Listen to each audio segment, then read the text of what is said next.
What's up, guys? Welcome back to the Montielverse. I'm your host, Jorge Montiel Jr., and today I'm going to be doing a little bit of a different video. I'm naming this Heart to Heart about CM Punk.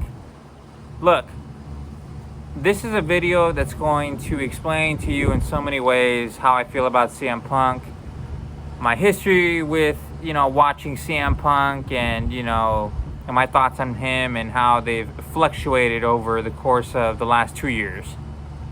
Okay, so taking you back to when I first started watching the WWE, it was 2011. I'd been exposed to WWE since 2009, but I will say that I became like a hardcore fan in 2011. That's when I started watching Raw every week, or at least trying to, watching SmackDown. My mom would not have it because I live on the West Coast, and on the West Coast they always show it from 8 to 11. She wouldn't let me stay up that late on school nights, so I had to do the best that I could. And CM Punk was a big part of the show at that time. Obviously, that was the year of the pipe bomb. It was the year of him rising up against the corporate medium like Triple H and John Laurinaitis, who came in a little bit later, and obviously the overpushed John Cena. He was tired of it. He wanted a big part of the company, and he became the voice of the voiceless. And I was just so enamored with that character. He was so cool. His theme song, whether it would have been This Fire Burns or Cult of Personality, which is one of my favorite songs of all time, I really enjoyed his message. I enjoyed just the way he portrayed himself, the way he communicated, the way he just stood in front of everybody and let himself go. He told you what it was, and he didn't care if you liked him or not. I really resonate with that because I'm similar in that way, where if I see something I don't like, I'm going to speak on it. That's just what it is. And if I do like something, I'll give it props. But I'm going to be completely honest with you, and I'm going to be completely honest with myself. That's what I resonate with the most with CM Punk. And his WWE Championship reign is one of the best ever. It was 434 days. He had great matches against, Daniel Bryan. Very technical, wrestling sort of style matches. He had a great first title defense against The Miz and Alberto Del Rio at the TLC pay-per-view in 2011, which was one of the most brutal, of the year. His matches against, John Cena at Night of Champions, his matches against Jericho at WrestleMania and Extreme Rules. He put on a plethora of matches, and the one thing about his reign was he put on triple threats, Extreme Rules, Elimination Chambers. He defended the title and won. His reign is made up of so many stipulation type matches. It wasn't just all one-on-one every single time. No, he took a lot of, stipulations and put them into his, his reign. And a lot of it worked out well, and some of it was, a little bit, whatever, but most of it worked out well, at least with the pay-per-view title defenses. His reign was awesome. And you think somebody like him would have been more happy, more content with what he was given, because there's a lot of guys in this business that I grew up watching that I wanted to blow up and never did. Me, personally, I've always been the guy that likes people that don't really get mainstream. I like Justin Gabriel. Most of you probably don't even know who that is. John Morrison was my favorite. He was my guy when I first started watching the WWE. And he went pretty much nowhere, from that year. So there's a lot of guys that I liked. Alex Riley was another one that went nowhere. So these guys get hardly any TV time, hardly any opportunities. And then you see CM Punk given all this stuff, fought his way through all this stuff, got the crowd on his side, had a great run, and then proceeds to walk out in 2014 because he was not thrilled with the direction that his character was going in and the plans that they had for him, or the environment that he was in, and you guys know the rest.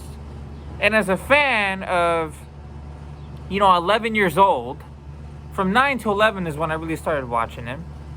That was the time that he was there. It seemed like he walked out on me, and he walked out on everybody because he wasn't happy with so to me that meant nothing. And it still kind of doesn't, because, like, I do understand his reasons for walking out, but I don't understand is, like, the way he walked out. He had absolutely no sympathy for people like me who watched him and counted on him every week coming into the show. He just left. And I saw his last appearance. It was at the 2014 Royal Rumble. I remember watching that on pay-per-view. He was eliminated by Kane, and then I never saw him again. He just left. And that was so disappointing, like, so, like, heart-wrenching, because he's a part of my childhood. Every time Cult of Personality plays, I get nostalgic. And he just left. And then he continues on this crusade of verbally berating the WWE. And I'm like, this is something that I love, and I can't believe somebody who I used to like that much completely, like, just had no regard for the fans is how I felt. This is something, WWE gets me up in the morning. WWE is a big part of my life. WWE it's the superstars that motivate me to push myself in the gym. You know, I've started that recently where I'm working out more, doing the protein shakes, you know, doing all that stuff, doing better in school, being a better person, working hard, all this stuff. Like, that's what motivates me. I'm the one that's doing it, but these guys show me the payoff. You know what I mean? That's the connection I've always had with the WWE. And for him to just verbally berate it for 10 years, to me, it was completely unacceptable. I did not like anything that he was saying, and it didn't hurt my feelings so much as pissed me off. And then, you know, when he came back into the wrestling world, AEW, he's talking about how he's back in professional wrestling in 2005 or 6 or whatever it was. He left. Now in 2021, he's back. As in, his time in WWE meant nothing. And he also went on this hinge about, oh, you know, I can't go back to a place that made me sick in the first place. As in, like, it was some sort of disease to him. And that's what really set me over the edge, where I was done with CM Punk. And then all this stuff comes out about how he's hard to work with, you know, getting in backstage altercations. Granted, we've only seen one side of the story, but to me, it's like, does he even care about the business? This is somebody who I really liked as a kid, and he's just continuing to disappoint me. But when all was said and done and the smoke cleared, turns out Tony Khan and AEW don't know what the hell they're doing. And they're allowing people like Jack Perry to have a big mouth and a massive ego and try to disrespect people like CM Punk. Is CM Punk innocent in all this? No. But you can see in the ways that the Elite pushed his buttons, the way that Jack Perry pushed his buttons, and the way that Adam Page pushed his buttons. I mean, they pissed me off too if I was, you know, in that position where I'm trying to work with people and they just have no regard for what I'm trying to do. So I understand that. So he gets fired, he gets released because Tony Khan felt like his life was threatened. It wasn't a good environment. Daniel Bryan even requested that CM Punk be released from AEW. And this is all documented because he's on the board, which recommended to Tony Khan to let go of CM Punk. I thought that was it for him. I thought I was never going to see CM Punk again, and then I hear his music hit again. One of my favorite songs of all time, Cult of Personality, hit at Survivor Series 2023, and it blew the roof off the place. And of course, it was in Chicago. And I was excited, but yet still angry at CM Punk for what he'd done. You know, he left us hanging. He left me hanging. It's like he should have been back in WWE. He should have never gone to AEW because, quite frankly, with the exception of the MJF storyline and some of the Jon Moxley stuff, it was a complete and utter waste of time. He could have been here. He could have been squaring it up with Seth Rollins. He could have been squaring it up with Edge one last time, Roman Reigns, all these guys. And he didn't. He decided to go over there. He picked AEW over WWE. And that still stings me to this day. But he's back now. And I'm very, very glad that he is because I'm once again excited. Stuff for me, in the past, it still sticks, but I'm moving on.